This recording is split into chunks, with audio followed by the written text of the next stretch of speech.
Welcome to this series of mid term exams preparation. ये mid term exams की preparation series की video है। Complete series इस channel के ऊपर अपलोड की जा रही है और आज की वीडियो के अंदर आपको MGT 602 की थीम नंबर 7 के मेन पॉइंट्स करवाए जा रहे हैं मिड टर्म एग्जाम्स की प्रिपरेशन के लिए। तो शुरू करते हैं आज के इस ट्यूटोरियल को।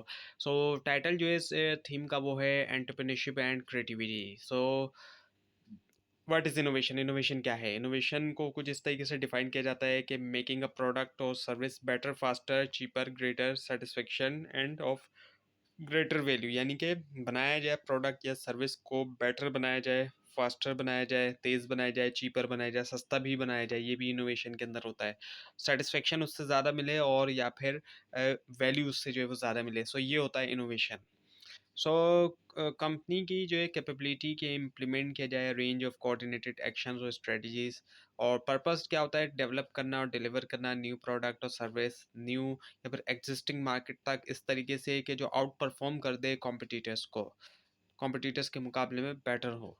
और ज़्यादातर फर्म जाती हैं इंक्रीमेंटल इनोवेशन के साथ एग्जिस्टिंग के लिए एग्जिस्टिंग मार्केट के साथ। और जो एग्जिस्टिंग टेक्नोलॉजी होती है, इंक्रीमेंटल इनोवेशन जो है इससे मुराद सीरीज ऑफ इम्प्रूवमेंट जो कि कंपनी करती है उसकी एग्जिस्टिंग प्रोडक्ट में और सर्विस में वक्त के साथ साथ। डिस्ट्रप्टिव इनोवेशन जो होता है ये रिलेट करता है इम्प्लीमेंट करना new processes technologies existing market के अंदर। आर्किटेक्चरल इनोवेशन जो होता है ये होता है जैसे कि जो बड़ी बड़ी कंपनीज जिस तरह हमें देखने में आता है अमेज़ोन और गूगल वगैरह करते हैं। रेडिकल इनोवेशन ऐसा होता है जिसके अंदर लोग जो है वो सोचते हैं इनोवेशन को स्टेरियोटिपिकली तौर पर, और ये जो है बहुत कम जो है वो देखने में आने वाली टाइप होती है इनोवेशन की। सस्टेनिंग इनोवेशन में क्या होता है? इम्प्रूव किया जाता है जो एग्जिस्टिंग कैपेबिलिटीज़ हैं उसी को, जो मौजूदा है उसी को इम्प्रूव किया जाएगा। ऑर्गेनाइजेशन जो है वो कोशिश करती है हासिल करने की बेटर जो उसके पास है उसके ऊपर। और दूसरी तरफ ब्रेक थ्रू इनोवेशन होता है जिसमें होता है कि इसमें सिग्निफिकेंटली तौर पे अल्टर किया जाता है, रेवोल्यूशनाइज किया जाता है जो एग्जिस्टिंग मार्केट प्रोडक्ट या इंडस्ट्री होती है, इंट्रोड्यूस करते हुए कम्प्लीटली न्यू आइडिया टेक्नोलॉजी या फिर जो अप्रोच होती है वो। प्रोडक्ट इनोवेशन में क्या होता है कि इनोवेशन होता है प्रोडक्ट में और जो टेंजिबल सर्विसेज होती हैं, जैसे कि सर्विसेज जो कि पूरा करें कस्टमर नीड्स को। और बिजनेस मॉडल इनोवेशन जो है इसके अंदर इनोवेशंस आए थे स्ट्रेटजी के अंदर, marketing, supply chain, value creation, pricing या फिर जो कॉस्ट स्ट्रक्चर वगैरह होते हैं। प्रोसेस एंड टेक्नोलॉजी इनोवेशन जो होता है इसमें क्या होता है कि क्रिएट किया जाता है प्रोसेस एफिशिएंट और या फिर जो कॉस्ट इफेक्टिव ताकि इम्प्रूव किया जाए क्वालिटी या फिर प्रोडक्शन को भी। सोशल इनोवेशन इनोवेशन होते हैं जहाँ पर बेनिफिट लाई करते हैं सोसाइटी के साथ, और पर्पस जो है वो प्राइमरीली तौर पर प्रॉफिट नहीं है।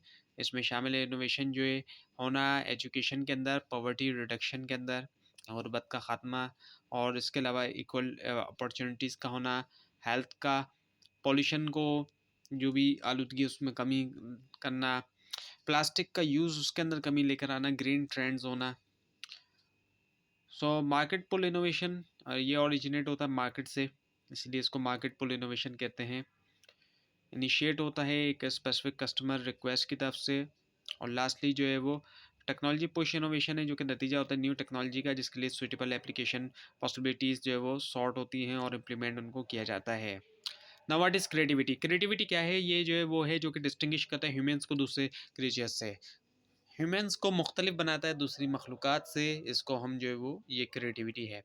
बिजनेस मैनेजर और एंटरप्रेन्योर जो ज़्यादा इंटरेस्टेड होते हैं क्रिएटिविटी में, जैसे कि वो सोचते हैं कि ये जो है वो लिंकेज है इनोवेशन से, जिससे अल्टीमेटली तौर पे न्यू प्रोडक्ट्स होती हैं, प्रोसेस होती है, फर्म्स होती है, ग्रोथ होती है या फिर स्ट्रॉन्गर कॉम्पिटिटिव एडवांटेज है। एज एन इंडिविजुअल जो है स्टार्ट करता है क्रिएटिव जर्नी। पहला फेज़ जो होता है उसमें शामिल है प्रिपरेशन वर्क और जनरेशन होना आइडिया की, एक आइडिया जनरेट होता है।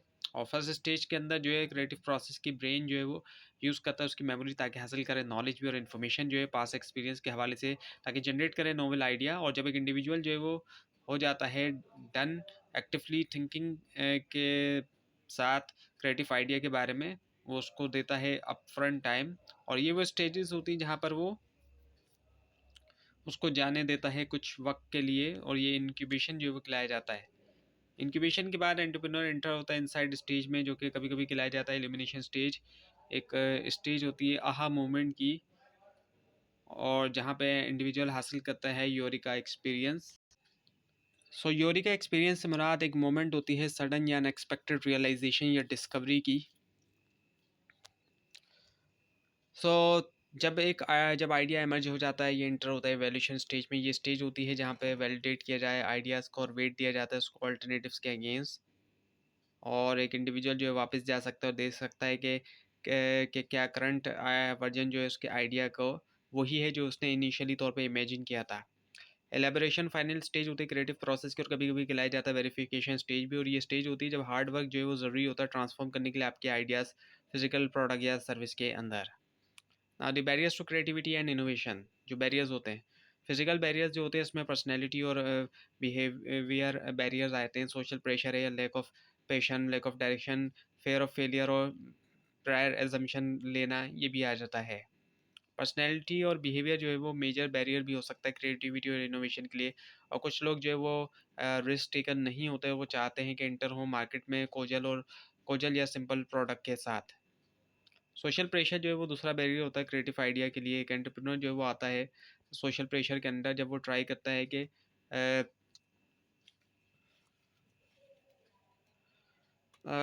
अपने आइडिया जो है किसी को, यानी कि दूसरों को बताता है वो, और उसको नेगेटिव रिस्पॉन्स मिलता है। लैक ऑफ पैशन जो है ये भी एक पर्सनल बैरियर है जो कि डीमोटिवेशन से आता है, जब डीमोटिवेट हो जाए। और ये शुरू में भी हो सकता है एंटरप्रेन्योर जो है एक्साइटेड है नए आइडिया के बाद, लेकिन वो डिस्करेज हो जाता है फैमिली और फ्रेंड्स की तरफ से भी।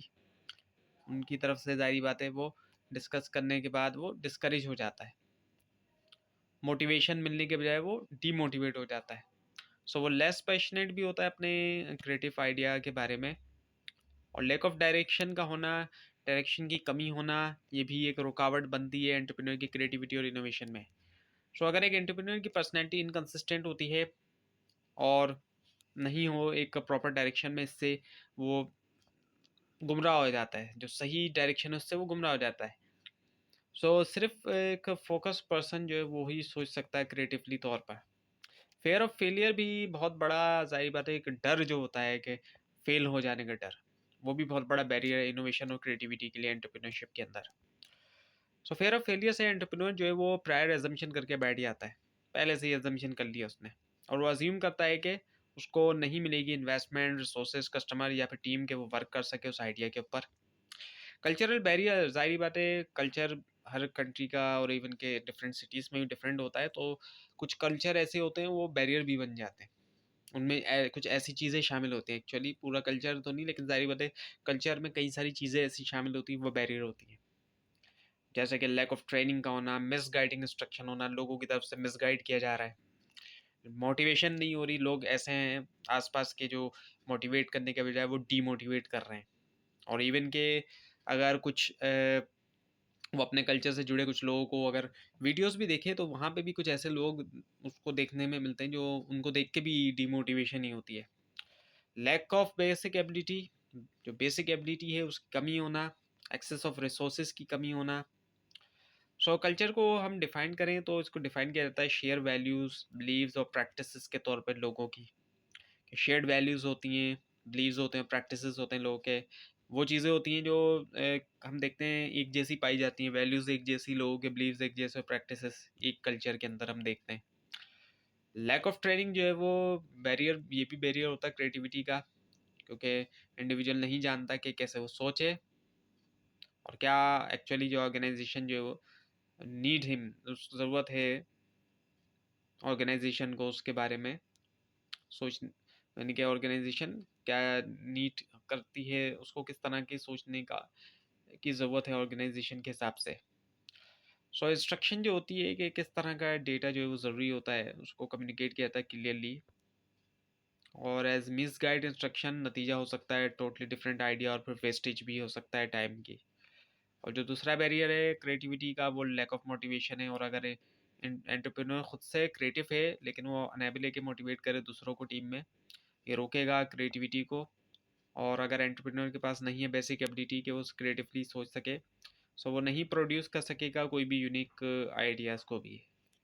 सो एग्जीक्यूट करने के लिए क्रिएटिव आइडिया एंटरप्रेन्योर को ज़रूरी होते हैं रिसोर्सेज, और अगर उनके पास नहीं होता एक्सेस रिसोर्सेज तक, तो क्रिएटिव आइडिया जो है वो माइंड में रहते हैं लेकिन कभी भी एग्जीक्यूट नहीं हो पाते और आ पाते मार्केट में। यानी कि एक एंटरप्रेन्योर के पास क्रिएटिव आइडिया भी है, सब कुछ भी है, ऐसी चीज़ें हैं उसके माइंड में कि जो वो अप्लाई करे तो ज़ाहिर बात है सक्सेस पॉसिबल है, लेकिन रिसोर्सेज ना होने की वजह से वो माइंड में रह जाते हैं वो आइडियाज़, और कभी भी एग्जीक्यूट नहीं हो पाते और मार्केट में नहीं आ पाते, वो प्रैक्टिकली नहीं हो पाते। क्यों? क्योंकि रिसोर्सेज की वजह से। सो फिजिबिलिटी बैरियर्स की बात करें तो ये जो है, इसमें ये कि ब्लर आइडियाज़ होना, क्लियर नहीं है आइडिया, फाइनेंशियल फिजिबिलिटी होना, बिजनेस मॉडल फिजिबिलिटी। आइडिया जो है वो क्लियर होना चाहिए, जैसे कि ब्लर आइडिया से जो है वो नतीजा नहीं आएगा क्रिएटिव प्रोडक्ट में या सर्विस में। फाइनेंशियल वायबिलिटी एक इंपॉर्टेंट फैक्टर है, और रोड जो होता है आइडिया जनरेशन से फिजिकल प्रोडक्ट या सक्सेसफुल इनोवेशन तक, ये बहुत ज़्यादा एक्सपेंसिव है। और एक एंटरप्रेन्योर फेस करता है सिचुएशन जैसे कि we don't have the right staff, कि हमारे पास राइट स्टाफ नहीं है, या फिर टू एक्सपेंसिव। सो ये जो है प्रैक्टिकली इम्पॉसिबल है। सो नॉलेज और एक्सपीरियंस बैरियर जो है इसमें शामिल है, लैक ऑफ प्रायर नॉलेज, कमी होना, प्रायर नॉलेज की, प्रायर एक्सपीरियंस की कमी होना, एक्सेस जो है इन्फॉर्मेशन तक उसमें कमी आना।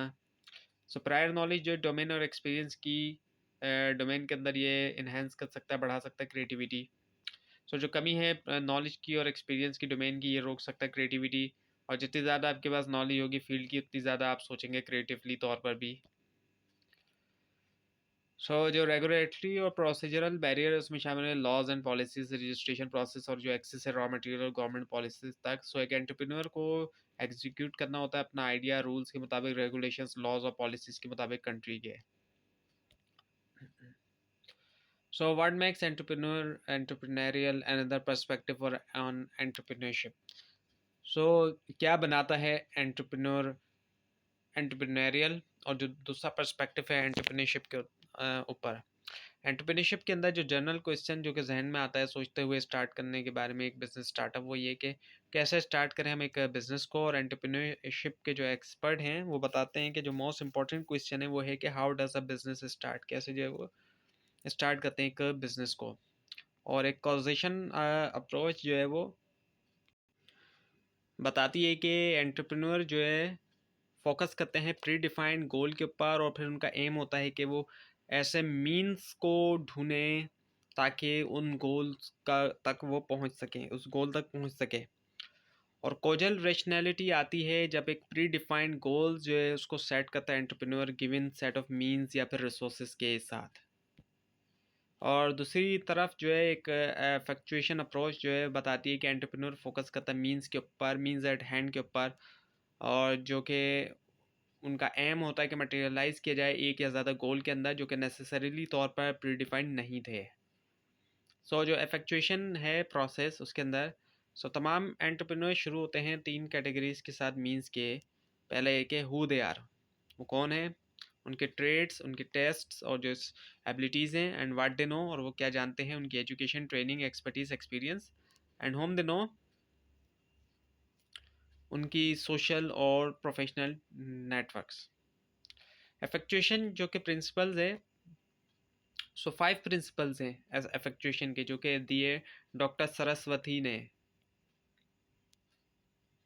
सो बर्डन प्रिंसिपल है, जब सक्सेसफुल एंटरप्रेन्योर स्टार्ट करते हैं नए बिजनेस, तो वो उनको अवेलेबल रिसोर्सेज के साथ या फिर जो मीन्स है उनसे स्टार्ट करना चाहिए। ये बर्ड हैंड प्रिंसिपल कहता है कि जो कुछ उनके हाथों में है। अफोर्डेबल लॉस प्रिंसिपल है, बिजनेस वर्ल्ड के अंदर जो जनरल प्रैक्टिस है चूज़ करने की मार्केट हाईएस्ट रिटर्न के साथ, और ये जो नेचुरल इम्पल्स है जो कि आती है वक्त के साथ, सालों के साथ, लॉन्ग ट्रेनिंग से, जिसके अंदर बिजनेस हम हासिल करते हैं, बिजनेस स्कूल में हम हासिल करते हैं, जो कि ट्रेनिंग कहाँ पर हम हासिल करते हैं, बिजनेस स्कूल्स और वर्ल्ड में। और बिजनेस वर्ल्ड हमें बताता है कि मैक्सिमाइज करने के बारे में जो रिटर्न है चूज़ करते हुए ऑप्टिमल स्ट्रेटजी और high return market segment. Crazy Carl principle है, अब क्योंकि कॉजेशन जो रिलाई करता है डिटेल कॉम्पिटिटिव एनालिसिस के ऊपर, फ्लक्चुएशन फोकस करता है कॉपरेशन और पार्टनरशिप के ऊपर। सो जो क्रेजी कार्ल प्रिंसिपल है फोकस करता है बिल्ड करने के ऊपर पार्टनरशिप, ना कि कंपटीशन बीट करना। लेमनेट प्रिंसिपल की हम बात करें तो एक फेमस प्रोवर्ब है, if life deals you lemon make lemonade. Life अगर आपके साथ डील करती है लेमन का में, तो आप लेमनेट बना लें। लेमनेट प्रिंसिपल ऑफ इफेक्चुएशन जो है बताता है कि एक एंटरप्रेन्योर को एम्ब्रेस करना चाहिए जो भी सरप्राइज है। जो भी सरप्राइज आते हैं ज़ाहिर बातें आ सकते हैं, जो कि अनसर्टेन सर्कमस्टेंसेस से आते हैं, गैर यकीनी तौर पे जो सूरत हाल वाली होती है। और कैसे रह करते हुए करना चाहिए, फ्लेक्सिबल रहें इंस्टेड के वो अपने सेट गोल्स के साथ टाई रहे। सो फ्लेक्सिबल रहना चाहिए एंटरप्रेन्योर को। सो पायलट इन दी प्लेन प्रिंसिपल जो है, सो जो डिज़ायर है सेल्फ कंट्रोल की, वो इसी तरह पुरानी है जिस तरह ह्यूमंस खुद हैं। रिसर्च शो करती है कि ह्यूमंस जो है वो स्ट्रगल कर रहे हैं कि कंट्रोल करें हर चीज़ जो उनकी लाइफ में है, जब से हिस्ट्री शुरू हुई। और आज की वर्ल्ड के अंदर जो मैकेनिज्म, प्रोसेस, इंस्ट्रूमेंट है कंट्रोल करने के लिए स्ट्राइविंग, वो डिफरेंट है उनके मुकाबले में जो पास्ट थे, लेकिन इश्यूज जो है वो सेम रहे। तो ये थी आज की वीडियो। आपको इस बार में कोई क्वेश्चन है, खासतौर पर इसमें कोई मिस्टेक दिखाई दे, ज़रूर हाईलाइट कीजिए। और इस पूरी सीरीज़ को देखने के लिए, मिड टर्म और फाइनल टर्म एग्जाम्स की प्रिपरेशन के लिए इस चैनल को सब्सक्राइब कीजिए, बेल आइकन के पर क्लिक कीजिए। Thanks for watching this video and best of luck for your exams.